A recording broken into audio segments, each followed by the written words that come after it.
What happens if there's a significant population shift after we massively expand the US House? Howdy, I'm Lois, and I'm on a mission to massively expand the US House so that ordinary Americans, even those who move, can be represented there. One of my favorite parts about discussing representation with friends and family and acquaintances is that they always ask really good, interesting questions.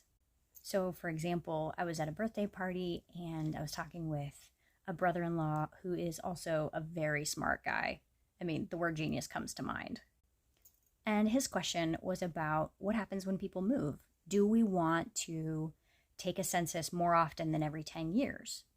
Specifically, because every district would be a maximum of 50,000 people, then what that means is that if 300 or 350,000 people leave a state or move into a state, then all of a sudden that state would have the right population for having 7 new seats or 7 fewer seats.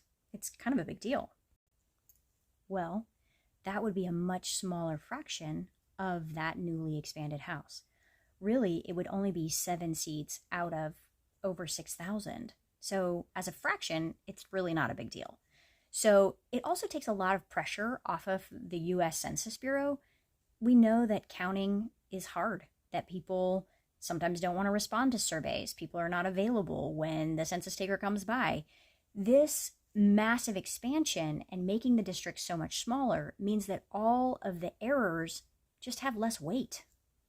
So the short answer is, I think every 10 years would still be fine for having a census. It's constitutional, it works, but if we realize that it's not working, we could make an adjustment, again, through a constitutional amendment. We'll see when we get there.